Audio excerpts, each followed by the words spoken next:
Hi guys, welcome to my YouTube channel. हम लोग logistic regression पढ़ रहे थे और हमने ऑलमोस्ट सारी चीजें कवर कर ली है। अब हम लोग इस लास्ट वीडियो में देखेंगे कि लॉजिस्टिक रिग्रेशन के क्या-क्या हाइपर पैरामीटर्स होते हैं scikit-learn लाइब्रेरी के अंदर। ठीक है, तो इस पूरे वीडियो को मैंने दो पार्ट्स में डिवाइड किया है। पहले मैं डॉक्यूमेंटेशन पेज से आपको सारे के सारे हाइपर पैरामीटर्स का एक काइंड ऑफ इंट्रोडक्शन दूंगा और उसके बाद मैंने एक विजुअल टूल बनाया है जहां पर मैं इन हाइपर पैरामीटर्स की वैल्यूज चेंज करके आपको एक डेटा सेट के ऊपर चला के दिखाऊंगा। ठीक है, so let's start the video. So logistic regression is an algorithm जिसमें बहुत सारे ट्यूनिंग पैरामीटर्स हैं, बहुत सारे ट्यूनिंग नॉब्स हैं, विच मींस आप इसके परफॉर्मेंस को बहुत तरीकों से कस्टमाइज कर सकते हो। मैंने गिन के देखा था, इन शॉर्ट यहाँ पर 15 हाइपर पैरामीटर्स हैं और मैं आपको सबके बारे में एक एक करके डिटेल में बताता हूँ। ठीक है, सो यहाँ पे जो सबसे पहला पैरामीटर है दैट इज पेनल्टी। ठीक है, अगर आपने लीनियर रिग्रेशन के केस में रेगुलराइजेशन पढ़ा होगा, मैंने कुछ दिन पहले उसके ऊपर वीडियोस डाले थे। L1 regularisation, L2 regularisation, basically lasso और रिज रेगुलराइजेशन, और फिर मैंने आपको इलास्टिक नेट रेगुलराइजेशन भी पढ़ाया था। ये तीनों रेगुलराइजेशन यहाँ पर भी अवेलेबल है। ठीक है, इनफैक्ट यहाँ पे आपको डिफॉल्ट में ही रेगुलराइजेशन लगा के मिलता है। ठीक है, सो पेनल्टी का वैल्यू आप दे सकते हो L1, L2 इलास्टिक नेट या फिर नन। आप जैसे ही नन अप्लाई करोगे कोई रेगुलराइजेशन अप्लाई नहीं होगा और आप डिफॉल्ट नॉर्मल लॉजिस्टिक रिग्रेशन चलाओगे। ठीक है, उसके बाद अगली जो चीज है वो है dual. Dual to be honest थोड़ा ज्यादा टेक्निकल है, मतलब इस पॉइंट पे इसके बारे में हम ज्यादा डिस्कस नहीं करेंगे। बस इतना समझ लो कि आपको जनरली जो वैल्यू है वो फॉल्स रखनी है, क्योंकि जब तक ये कंडीशन ट्रू है आपको डुअल फॉर्मुलेशन यूज करना होता है। अब डुअल फॉर्मुलेशन क्या होता है, प्राइमल फॉर्मुलेशन क्या होता है, ये थोड़ा आगे का टर्म है। इस पॉइंट पे बस ऐसे समझ लो, जब तक आपके नंबर ऑफ रोज आपके नंबर ऑफ कॉलम से ज्यादा है आपके डुअल फॉर्मुलेशन को आप यूज करते हो। ठीक है, so I am sorry, primal formulation को आप यूज करते हो। ओके, सो या नेक्स्ट इज टॉलरेंस। ठीक है, this is the stopping criteria for your gradient descent algorithm. ये वैल्यू आप जितना छोटा करते जाओगे, जीरो के क्लोज लेके जाओगे, आप कंप्लीटली डिपेंड करोगे नंबर ऑफ आइटरेशंस के ऊपर। अगर आप इस वैल्यू को बहुत बढ़ा दोगे तो ग्रेडियंट डिसेंट बहुत पहले रुक जाता है। ठीक है, तो अगेन इसको भी उतना चेंज नहीं किया जाता है, इसके बदले हम ज्यादा चेंजेस जो करते हैं वो मैक्स आइटरेशन में करते हैं, नंबर ऑफ इपॉक्स में करते हैं। ठीक है, नेक्स्ट इज सी। सी सबसे इंपॉर्टेंट है। अगर आप रेगुलराइजेशन यूज कर रहे हो तो सी बहुत यूजफुल हो जाता है, जिसका डिफॉल्ट वैल्यू 1.0 है। अब सी होता क्या है, सी इज एक्चुअली 1/लैम्डा। जो आपने रेगुलराइजेशन में लैम्डा पढ़ा था ये उसका इनवर्स है। ठीक है, यहाँ पे लिखा हुआ है inverse of regularisation strength. It should be a positive floating point number, और जितना ये छोटा होगा उतना स्ट्रॉन्ग रेगुलराइजेशन होगा। जितना जीरो के पास होगा उतना ज्यादा स्ट्रॉन्ग रेगुलराइजेशन होगा, जितना बड़ा होगा रेगुलराइजेशन उतना वीक होगा। ठीक है, नेक्स्ट इज फिट इंटरसेप्ट। आपको डब्ल्यू नॉट वाला कोफिशिएंट चाहिए कि नहीं चाहिए। जनरली इसका वैल्यू 2 ही रखा जाता है, हम इसमें ज्यादा चेंजेस नहीं करते। ठीक है, intercept scaling again it's not very important. Next is class weight. ठीक है, क्लास वेट का वैल्यू होता है डिफॉल्ट में नन, और एक और होता है बैलेंस्ड। ठीक है, तो ये वाला पर्टिकुलर हाइपर पैरामीटर आप तब यूज करते हो जब आपके पास इम्बैलेंस्ड डेटा सेट हो, मतलब एक क्लास दूसरे क्लास को डोमिनेट कर रहा हो। 95% एक क्लास है, 5% दूसरा क्लास है। इन दैट केस आप क्या करते हो, आप वेट्स असाइन कर देते हो। बट जनरली जब तक आपके पास इम्बैलेंस डेटा सेट नहीं है आप इस पैरामीटर को अगेन छेड़ोगे नहीं। ठीक है, next is random state. Random state आपको, रैंडम स्टेट के पहले एक बार सॉल्वर पढ़ लेते हैं जो कि सबसे इंपॉर्टेंट चीज है। सो हमने ग्रेडियंट डिसेंट अप्लाई करके लॉजिस्टिक रिग्रेशन का खुद का क्लास बनाया था, right? So that was one of the solvers जो हमने क्रिएट किया था। थोड़ा ऑप्टिमाइजेशन के लिए अलग अलग बंदों ने अलग अलग ऑप्टिमाइजेशन टेक्निक्स लगा के अलग अलग लॉजिस्टिक रिग्रेशन सॉल्वर्स बनाए हैं। सो इन शॉर्ट हमारे पास 5 ऑप्शंस हैं: Newton CG, LBFGS, लिबलीनियर, SAG and SAGA। ठीक है, सो अब इन सब के अलग अलग काइंड ऑफ यूजेस हैं। अगर आप ये चार्ट देखो तो आपको समझ में आ जाएगा कि कौन सी चीज आप कब यूज कर सकते हो। जैसे मैं आपको एक एग्जांपल देता हूँ, आप multinomial as in soft max regression use कर रहे हो विथ L2 पेनल्टी, तो आप लिब लीनियर यूज नहीं कर सकते क्योंकि उसमें ये फीचर इंप्लीमेंटेड नहीं है, ठीक है।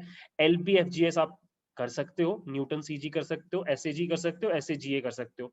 सिमिलरली अगर आप इलास्टिक नेट अप्लाई करना चाहते हो तो आप सिर्फ SAGA यूज कर सकते हो और कहीं भी आई एम सॉरी, अगर आप इलास्टिक नेट यूज करना चाहते हो तो या आप सिर्फ SAGA यूज कर सकते हो, बाकी कहीं भी इलास्टिक नेट अप्लाई करने का फीचर नहीं है।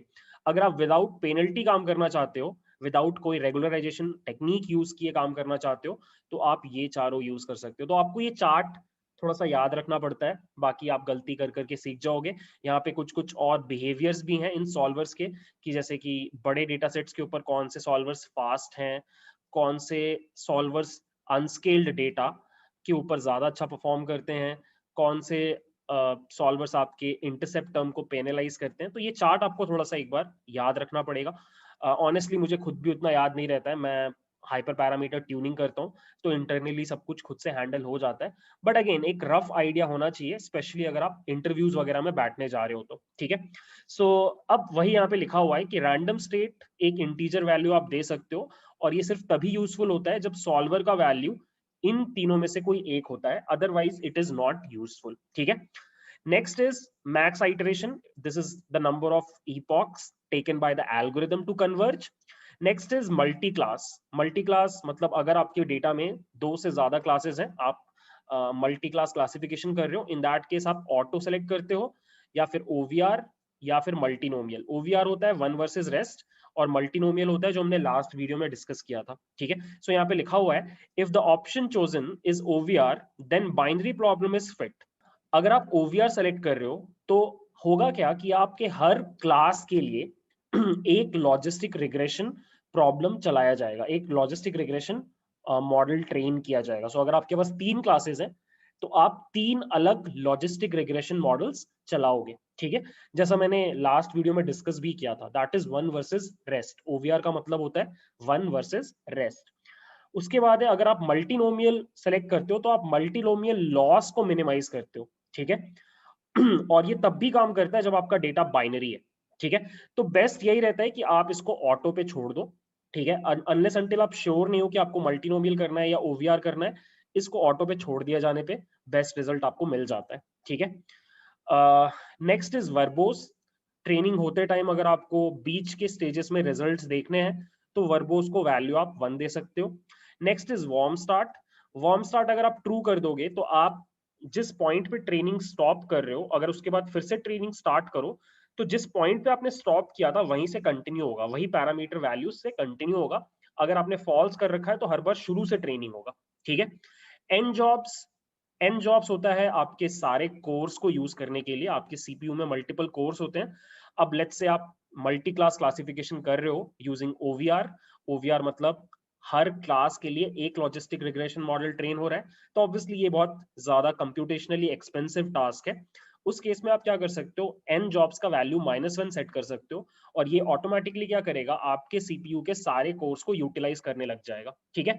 And the last one is L1 ratio. आपको पता है L1 रेशियो कब यूज करना होता है? L1 रेशियो यूज करना होता है जब आप इलास्टिक नेट रिग्रेशन यूज कर रहे हो, ठीक है। अगर आप इसका वैल्यू 0 कर दोगे तो फिर L2 की तरह बिहेव करेगा, और अगर आप 1 कर दोगे तो वो L1 की तरह बिहेव करेगा, और अगर आप बीच में रखते हो 0 और 1 के तो दोनों के कॉम्बिनेशन की तरह बिहेव करेगा। अगेन ये वाला चीज हमने डिस्कस कर रखा था जब हमने इलास्टिक नेट रिग्रेशन पढ़ा था, ठीक है। सो ये हो गई सारी के सारे हाइपर पैरामीटर्स की बात। अब एक बार इसको थोड़ा सा चला के देखते हैं। सो ये मैंने एक टूल बनाया है, इसका कोड मैं आपके साथ शेयर कर दूंगा डिस्क्रिप्शन में। आप इस कोड को उठा करके इसको रन कर सकते हो। It's a Python project basically. So यहाँ पे 2 टाइप के डेटा सेट्स रखे हैं मैंने। मैंने सारे के सारे हाइपर पैरामीटर्स यहाँ पे नहीं रखे हैं, जो मेरे इंपॉर्टेंट हाइपर पैरामीटर्स हैं, जैसे कि रेगुलराइजेशन, सी का वैल्यू, कौन सा सॉल्वर है, number of epochs, multi class और L1 रेशो। बाकी चीजें मैंने नहीं रखी हैं क्योंकि वो काइंड ऑफ उतना इंपॉर्टेंट नहीं है। मैंने 2 डेटा सेट्स लिए हैं, एक है बाइनरी क्लासिफिकेशन के लिए और एक है 3 क्लास क्लासिफिकेशन के लिए, ठीक है। तो पहले मैं आपको बाइनरी पे दिखाता हूँ without any regularisation. And you can see अगर हम नो पेनल्टी यूज कर रहे हैं तो हम सिर्फ इन चारों को यूज कर सकते हैं, LBFGS, न्यूटन CG, सैग और सैगा, ठीक है। तो अगर मैं यहाँ पे जाऊँ तो लेट्स सेलेक्ट दिस वन, और बाकी मैं कुछ भी चेंज नहीं कर रहा। डिफॉल्ट वैल्यू इपॉक का 100 है, इसको मैं ऑटो रहने दे रहा हूँ। L1 रेशो की भी जरूरत नहीं है क्योंकि हम इलास्टिक नेट यूज नहीं कर रहे हैं। सो अगर हम इसको रन करें, you can see this is the result without applying any regularisation technique, ठीक है। अब मैं आपको रेगुलराइजेशन लगा के दिखाता हूँ। लेट्स से मैंने L2 रेगुलराइजेशन लगाया, और L2 के लिए हम लोग यूज कर रहे हैं, इन दोनों में से कोई भी हो सकता है, वो ऑटो के ऊपर डिपेंड करता है। तो लेट्स से हम ये लास्ट वाला यूज करते हैं, SAGA। सो अगर हम ये यूज करें और फिर हम इसको रन करें, कुछ खास चेंजेस तो नहीं आए।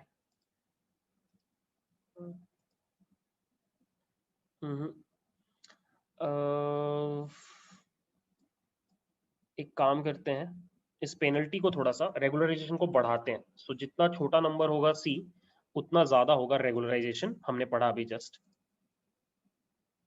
अभी भी कुछ खास इम्पैक्ट नहीं पड़ रहा।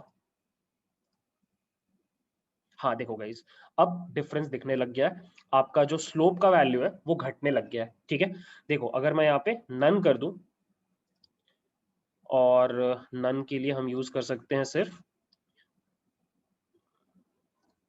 इसी को रहने देते हैं। यू कैन सी ये जो स्लोप है this is higher, like slope का वैल्यू ज्यादा है।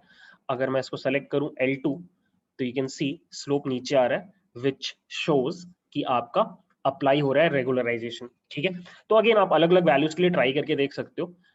यू वुड सी कि वो फ्लैटन होगा पूरा का पूरा।